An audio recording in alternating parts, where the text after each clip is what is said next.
Dah.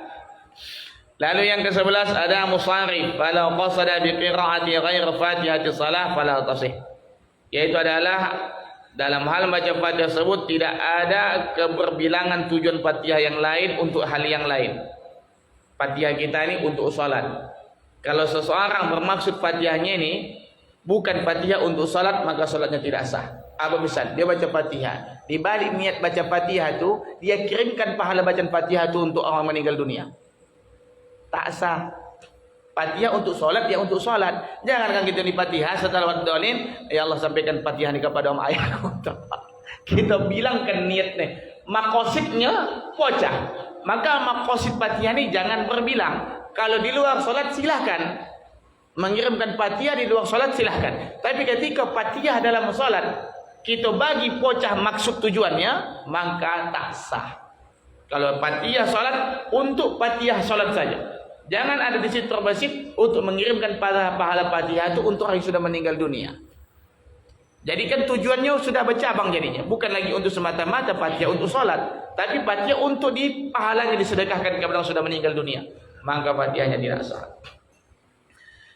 Yang ke-12 adalah ini yang terakhir. Yang ke-12 kaunuha bil arabiyyati, yaitu adalah kondisi membacanya dalam berbahasa Arab. Fala yazuju tarjimatuha, maka tidak boleh dibaca dengan diterjemahkan. Maka kita mesti dengan bahasa Arab. Jangan dia terjemahkan dengan bahasa Inggris dan sebagainya. Andai kata lah ustaz dia tak mampu bahasa Arab nih, bagaimana? Al-hukmu iza azaja anil fatihati. Andai kata orang tersebut tak mampu, bagaimana hukum orang yang tak mampu baca Fatihah? Katakan orang mu'allaf, dia masuk Islam, tak tahu dia baca Fatihah. Bagaimana cara tahapan orang yang tak tahu baca? Atau orang perdalaman, suku Sakai naik ke atas sana, orang Dayak. Orang itu mengaku muslim tapi tak bisa baca Quran, tak bisa baca tulis. Nah ini buta huruf langsung. Cuma dalam mereka ini kalau saya baca Fatihah tak mampu, kita lihat tahapannya. Pertama, wajaba alaihi ta'allumuha wa hifzuha. Wajib bagi dia mempelajarinya dan menghafalnya. Bagi orang ini tadi wajib dia mempelajarinya dan menghafalnya. Datangi tuan guru, datangi di mana tempat pembimbingan, lalu disuruh dihafalkan. Maka ada pembinaan. Kita biasa di bulan Ramadan di Masjid Saksi buat pembinaan mu'alaf center. Nah, ini yang umum-umum saja, Fatihah, tasahud dan sebagainya, ketentuan umum saja dibuat dibina. Disuruh untuk dihafalkan. Nah, ini hafal Latin lah dulu. Kalau saya tak bisa bahasa Arab, tulisan Latin itu dulu, baru nanti dibetul-betulkan. Sudah? Setelah itu kalau seandainya juga tak mampu juga dia belajar, masih dalam proses belajar, menghafal, tak hafal-hafal. Memang ada susah dia menghafal. Fa in lam yahfazha wajaba kitabatuha fi warqatin yaqra'u minha. Andai kata dia tak hafal, maka wajib dia menulis di atas kertas, dia bacalah ketika sholat. Nah ini, kalau yang payah pakai kertas, di tangannya ditulis. Habis itu dihapus lah pula habis sholat, supaya jangan apa kan itu, tulis. Bacanya lebih gitu. Atau pakai kertas. Sekarang kalau pakai kertas kan terobang kan itu kan. Ini takut awak. Ditulis, itu lebih bacanya. Ada Latin, ada yang Arab. Kalau sananya dia mu'alaf, Latin lah pula itu siapa pula bayar. Fa'in aja, kalau sananya tak mampu juga, qara sab'ayatin, maka bacalah 7 ayat dari Al-Quran. La tanqusu hurufaha an hurufil Fatihah. Maka jangan bilangan huruf Fatihah tersebut kurang. Ayat yang dia baca, penggantinya bacalah 7 ayat yang dia hafal. Tapi kalau bisa 7 ayat yang dia baca tersebut jangan kurang dari huruf Al-Fatihah. Diulang-ulangnya lihat. Misalnya apa misalnya? Al-Ikhlas kah? Ada 7 kali baca dia. Mana yang hafal dia lah, seorang yang dia hafal. Yang penting jangan kurang dari bilangan huruf Fatihah. Fa'in azaza, andai kata tak lalu juga ustaz, tak ada surah yang dihafal ini. Bagaimana? Qara sab'a azkarin la tanqus hurufuha anil Fatihati, maka hendaklah dia membaca zikir yang tidak kurang hurufnya dari Fatihah. Berzikirlah dia, bacalah bacaan zikir pengganti Fatihah kerana dia mu'allaf, yang mana zikir tersebut bilangan hurufnya tidak kurang dari huruf Fatihah. Boleh? Subhanallah walhamdulillah wala ilaha illallah Allahu akbar. Subhanallah itulah 7 kalilah dia baca itu. Kalau berlebih boleh, kurang jangan. Hurufnya, huruf Fatihah itu jangan sampai dia zikir ni kurang dari bilangan huruf dari Fatihah. Tapi kalau seandainya lebih boleh, maka dibacanya lah zikir subhanallah walhamdulillah wala ilaha illallah Allahu akbar. Subhanallah itulah diajarkan ke dia dulu. Dibaca itu 7 kali sebagai pengganti Fatihahnya selama dia proses belajar Fatihah dan menghafal Fatihah. Inilah subhanallah walhamdulillah wala ilaha illallah Allahu akbar. Itulah zikir yang terbaik kata Imam Al-Ghazali. Lalu disempurnakanlah Nabi dengan la haula wala quwwata illa billahil aliyyil azim. Oleh Syekh Abu Lais As-Samarqandi menyebutkan riwayatnya itu. Walaupun hanya untuk motivasi beribadah saja pula ya. Riwayat hanya sebatas untuk motivasi saja. Kesahihannya wallahu a'lam.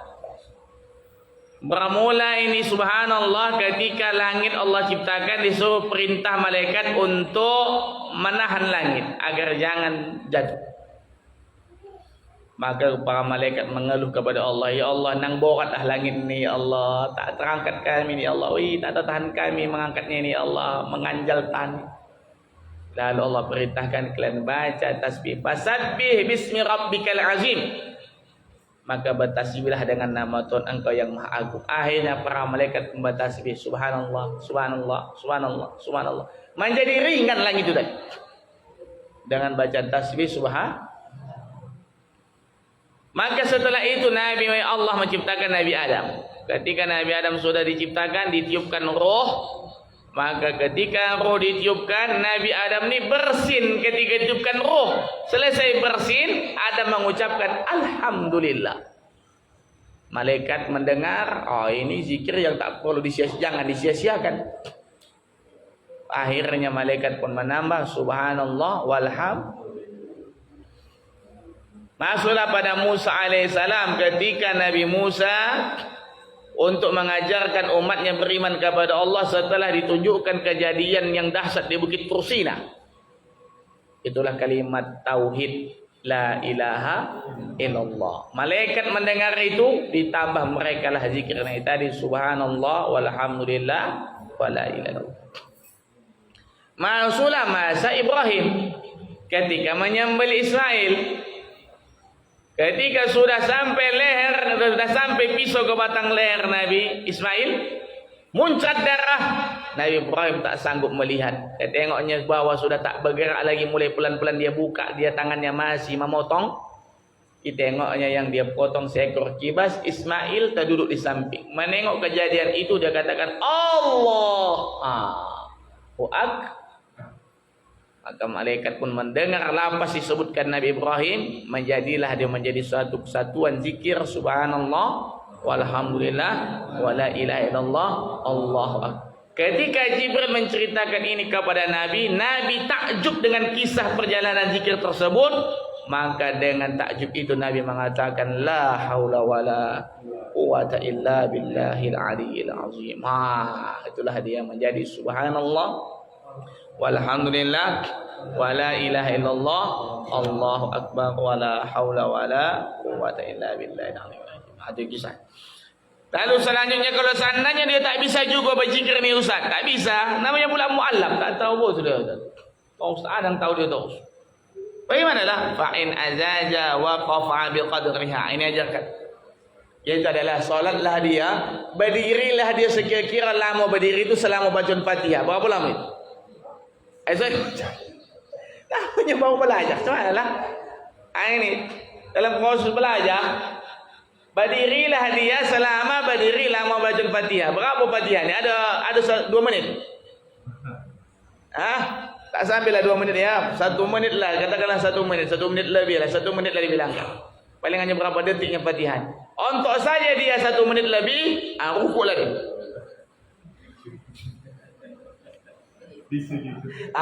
Cuma tak tahu. Namanya dia mu'allaf. Bukan tahu dia baca nama tak tahu subhanallah azim, Allah berkabir, tak tahu dia tu pun tak tahu dia. Sedangkan nang ketentuan puasa saya pun tak tahu dia. Kadang kan dia tahu bahawa puasa ni tak boleh makan dan minum. Tahu-tahu siang hari mengisap rokok dia.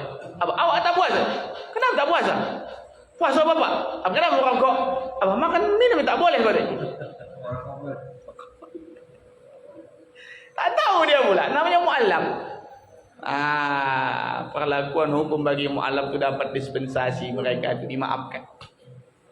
Jadi dalam proses belajar, ni macam itu.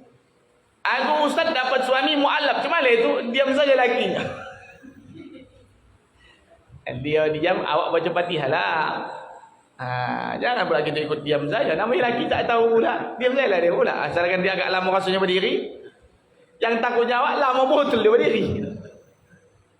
Ya Allah ya Rabbi. Ini adalah masalah ketentuan Fatihah. Dah. Lalu Fatihah ini punya banyak nama, kata beliau. Asma'uha, nama-namanya, minha diantaranya disebut dengan Fatihatul Kitab. Dia adalah pembukanya kitab. Pembuka kitab bagaimana? Ketika dibuka pertama, dia adalah pembuka pertama dapat. Maka disebut dengan Fatihatul Kitab. Yang kedua, Ummul Quran, induknya Quran. Kenapa disebut dengan induknya Quran? Seluruh isi kandungan Al-Quran yang 30 juz itu intisarinya ada dalam Fatihah. Maka disebut dia dengan Ummul Quran. Lalu yang ketiga namanya juga Sab'ul Masani. Dia disebut dengan 7 ayat yang diulang-ulang. Kenapa dengan 7 ayat yang diulang? Karena dia 7 ayat yang diulang-ulang dalam salat. Maka disebut dengan Sab'ul Masani. Juga dia disebut dengan Walhamdu. Surah Alhamdu kata orang. Surah Alhamdu. Artinya apa? Surah pujian. Karena dimulai pada ayat tersebut selesai Bismillah Alhamdulillah. Lalu adalah Wal Kafiyah. Dan dia adalah surah pelengkap. Ini. Wal Wafiyah. Begitu juga adalah obat. Wasyafiyah, penyembuh. Wal Asas, dan adalah dasar. Dia adalah surah dasar, itu surah pangkal. Surah penyembuh. Surah penyembuh dibagi mana? Ini bermula ketika 2 orang sahabat datang suatu kampung. Awal mula mereka tak diterima, diusir, dilutar, pergi, hambus. Tahu-tahu waktu mereka meninggalkan kampung ini, ada anak kepala desa pingsan, tak sadar-sadar, dipatuk oleh hewan berbisa. Lalu mereka pun berkata, coba kalian datangi 2 orang yang kita usir tadi, mana tahu bisa mereka menyembuhkan. Dikejar ini 2 sahabat yang pergi ini tadi. Akhirnya ketika sampai di tengah jalan, jumpa, datang orang kampung ini bercakap, kalian dipanggil oleh kepala desa kalian. Adakah di antara kalian bisa menyembuhkan orang sakit? Datang satu di antara bercakap, saya bisa. Kata. Yang lainnya heran, kapan pula Doni belajar mengobati orang? Nabi tak pernah mengajarkan, dia pula suruh mengajari. Akhirnya mereka pun balik ke kampung ini tadi balik. Setelah sampai kampung ini balik, seluruh tabib di sini sudah mengobati segala mantra, bagai kemanjan dan sebagainya, tak sadar-sadar. Ditengoknya pingsan anak tadi dipatuk hewan berbisa, maka dia minta segelas air putih. Ketika diminta segelas air putih, apa yang dibacakannya? Ini. Maka disebut dia adalah surah wasyafiyah. Ini surah penyembuh, pengobat. Dibaca sahabat ini Fatihah, selesai Fatihah, dihembuskannya kain tersebut, diminumkan ke anak ini yang pingsan ini, selebihnya disapukan ke seluruh badannya. Bagaimana? Sadar langsung anak kepala dusun tadi. Sadar langsung. Akhirnya dakwah mereka diterima, dihadiahkan mereka entah berapa ekor kambing, dibawa oleh cerita ini kepada Nabi. Ketika baca cerita kepada Nabi, ya Rasulullah, si fulan ini sudah menjadi tukang sihir ya Rasul, mengobati orang dan sebagainya. Lalu Nabi bercakap, bagaimana kau cara mengobatinya? Aku minta air putih ya Rasul, lalu kubacakan Fatihah. Habis itu kuminumkan kepada anak itu. Selebihnya disapukan di seluruh badannya. Habis itu anak itu pun sadar. Nabi pun senyum. Kambing yang kamu dapat minta bagian aku, kata Nabi. Nabi minta bagian. Itulah namanya ruqyah. Itulah dari namanya meruqyah, menyembuhkan orang dengan ayat Al-Quran. Itulah dia. Makanya disebut adalah surah penyambung. Dah. Saya rasa inilah pembahasan kita dulu ya pada malam ini. Hanya satu rukun yang paling termasuk Fatihah. Termasuk di sini kejelasan oleh para ulama dalam ketentuan bagaimana meletakkan wakaf yang pada tempatnya. Maka dari situlah sebenarnya kalau seandainya seseorang itu mampu siratal ladzina an'amta 'alaihim ghairil maghdubi 'alaihim waladdallin, bila mampu dia satu napas di situ, makruh dia buat wakaf di situ. Dan itu adalah kira hafaz yang langsung memberi keterangan itu adalah Profesor Dr. Said Akil Munawwar. Dia langsung memberikan keterangan itu. Seorang dewan hakim ahli qiraah tingkat internasional. Profesor Dr. Said Akil Munawwar, bukan Said Akil Sirat ya. Said Akil Munawwar. Dia langsung mengatakan langsung mewakafkan pada kalimat itu padahal dia mampu napasnya sampai habis, makruh. Dan itu dalam mazhab Syafi'i. Kalau seandainya pula tak mampu sampai situnya pula napas ni yang tolop, maka tidak makruh. Ya, siratal ladzina an'amta 'alaihim. Tapi ulama hanya mengkasih dispensasi siratal ladzina an'amta 'alaihim kalau anda memberi wakaf di situ. Kalau seandainya napas kita ini namanya adalah wakaf uzur namanya ini. Wakaf uzur, berhenti karena ada uzur. Siratal ladzina an'amta 'alaihim. Di sini sanggup napas dia pula. Ghairil maghdubi 'alaihim waladdallin. Boleh. Kalau seandainya mampu napas di situ. Tapi belakangan ini saya tengok aneh-aneh wakaf orang sekarang. Yang diwakafkannya siratal ladzina an'amta 'alaihim ghairil maghdubi 'alaihim waladdallin. Di sinilah baru itu kadang kita ni kadang ikut-ikut di luar saja, tak paham dia bagaimana bentuk ketentuan kaidah. Padahal sejatinya wakaf di situ makruh.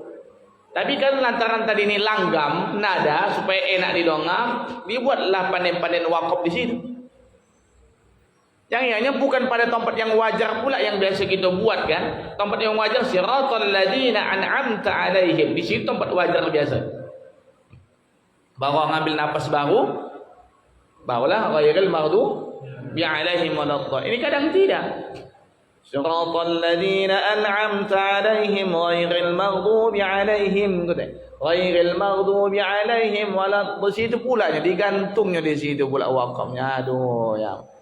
Memang satu situ yang kita dongak, iya pula kau tahu. Model baru ini kau tahu.